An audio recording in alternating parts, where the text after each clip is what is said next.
नमस्कार दोस्तों, स्वागत करता हूँ आप सभी का हमारे चैनल में। दोस्तों, आज मैं आपके लिए प्रश्न लेके आया हूँ। वो प्रश्न है Mosca, Pareto, Michels, C Wright Mills एवं शुम्पेटर के संदर्भ में विशिष्ट वर्गीय लोकतंत्र के सिद्धांत की व्याख्या कीजिए।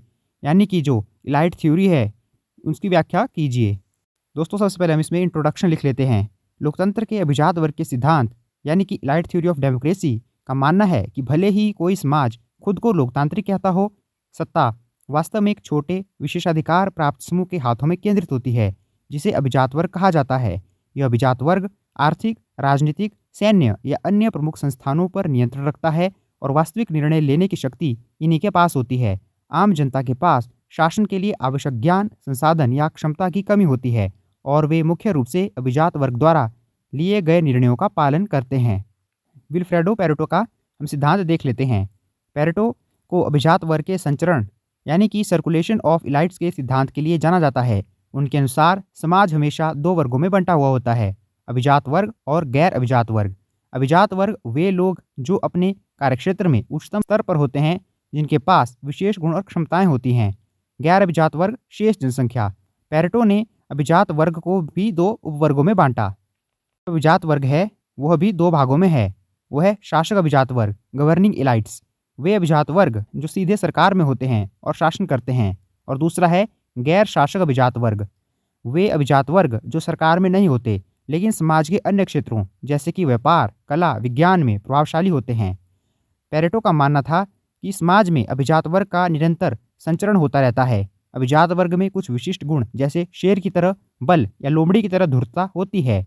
जब एक शासक अभिजात वर्ग अपनी क्षमता या गुणों को खो देता है तो वह कमजोर हो जाता है और गैर शासक अभिजात वर्ग या निचले वर्ग से नए अभिजात वर्ग सत्ता में आते रहते हैं। इसी को ही अभिजात वर्ग का संचरण कहा जाता है और यह चक्कर जो है निरंतर चलता रहता है। अब हम गेटानो मोस्का का सिद्धांत पढ़ लेते हैं। मोस्का ने शासक वर्ग द रूलिंग क्लास की अवधारणा पर जोर दिया। पेरेटो की तरह मोस्का भी मानते थे कि समाज हमेशा दो वर्ग में बंटा हुआ है। इसमें पहला है शासक वर्ग और दूसरा है शासित वर्ग। शासक वर्ग रूलिंग क्लास एक छोटा संगठित अल्पसंख्यक जो शासन करता है। शासित वर्ग एक बड़ा असंगठित बहुमत जिस पर शासन किया जाता है। मोस्का का तर्क था कि शासक वर्ग हमेशा संगठित होता है और अपनी एकता के कारण बड़े और असंगठित बहुमत पर शासन करने में सक्षम होता है। वे न केवल बल और शक्ति के माध्यम से बल्कि नैतिक और बौद्धिक श्रेष्ठता का दावा करके भी शासन करते हैं। मोस्का ने माना कि लोकतंत्र में भी एक शासक वर्ग होता है, लेकिन इसमें शासक और शासित वर्ग के बीच कुछ हद तक बातचीत इंटरेक्शन होती रहती है। अब हम रॉबर्ट मिशेल्स के बारे में देख लेते हैं। मिशेल्स ने अल्पतंत्र का लौह नियम अर्थात आयरन लॉ ऑफ ओलिगार्ची प्रस्तुत किया। उन्होंने राजनीतिक दलों और संगठनों का अध्ययन किया और पाया कि बड़े और जटिल संगठन अनिवार्य रूप से अभिजात वर्ग द्वारा शासित होते हैं, भले ही उनका घोषित लक्ष्य लोकतांत्रिक हो। उनके अनुसार यह इसलिए होता है क्योंकि इसमें कई कारण हैं। पहला कारण है तकनीकी आवश्यकताएं। बड़े संगठनों को कुशल प्रशासन और समन्वय के लिए नेतृत्व की आवश्यकता होती है। अगला पॉइंट है मनोवैज्ञानिक आवश्यकताएं। जनता अक्सर नेतृत्व का स्वागत करती है और नेताओं को निर्णय लेने की शक्ति सौंपने को तैयार रहती है। अगला पॉइंट है नेताओं की विशेषताएं। नेता सत्ता बनाए रखने के लिए अपने पद और शक्ति का उपयोग करते हैं। मिशेल्स का अल्पतंत्र का लौह नियम यह बताता है कि लोकतंत्र में भी अंततः एक छोटा अभिजात वर्ग ही सत्ता पर काबिज हो जाता है। अगला पॉइंट है सी राइट मिल्स का सिद्धांत। सी राइट मिल्स ने शक्ति अभिजात वर्ग द पावर इलाइट की अवधारणा प्रस्तुत की, विशेष रूप से अमेरिकी समाज के संदर्भ में। मिल्स के अनुसार आधुनिक औद्योगिक समाजों में तीन प्रमुख संस्थागत क्षेत्र सैन्य, आर्थिक और राजनीतिक के शीर्ष पर बैठे अभिजात वर्ग एक एकीकृत शक्ति अभिजात वर्ग का गठन करते हैं।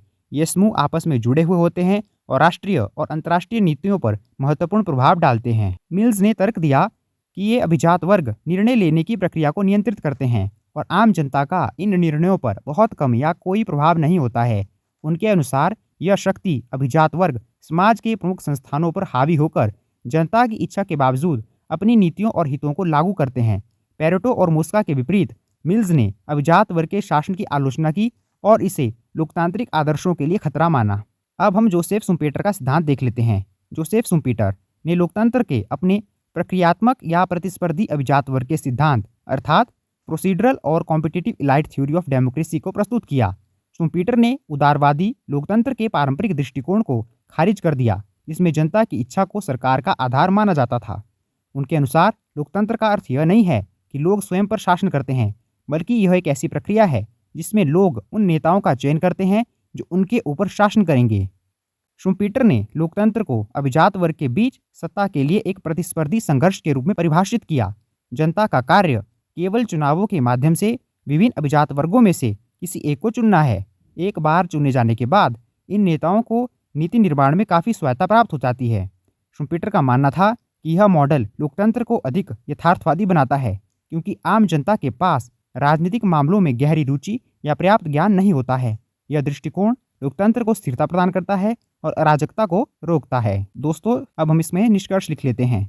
ये सभी विचारक, भले ही उनके दृष्टिकोण में कुछ भिन्नताएं हो, इस बात पर सहमत होते हैं कि सत्ता हमेशा एक छोटे, शक्तिशाली अभिजात वर्ग के हाथों में केंद्रित होती है, भले ही राजनीतिक व्यवस्था लोकतांत्रिक रूप से संरचित क्यों ना हो। वे लोकतंत्र की पारंपरिक परिभाषा को चुनौती देते हैं और इसे एक ऐसी प्रणाली के रूप में देखते हैं जहां जनता सीधे शासन नहीं करती, बल्कि अभिजात वर्ग को शासन करने के लिए चुनती है और उनके द्वारा शासित होती है। इन सिद्धांतों ने लोकतंत्र की प्रकृति और सत्ता के वितरण को समझने में महत्वपूर्ण योगदान दिया है। तो दोस्तों, यह था हमारा टॉपिक इलाइट थ्योरी, जो कि विभिन्न विचारकों ने दी थी। दोस्तों, उम्मीद करता हूं कि आपको आज का टॉपिक आसानी से समझ आ गया होगा और आपकी परीक्षा में जब भी आपको यह देखने को मिले, आप बड़ी ही आसानी से इसे पेपर में करके आएंगे और अच्छे नंबर लेके आएंगे। दोस्तों, अगर आपको हमारी वीडियो अच्छी लगी हो तो आप इसे लाइक कर सकते हैं, शेयर कर सकते हैं, चैनल को सब्सक्राइब कर सकते हैं। धन्यवाद दोस्तों।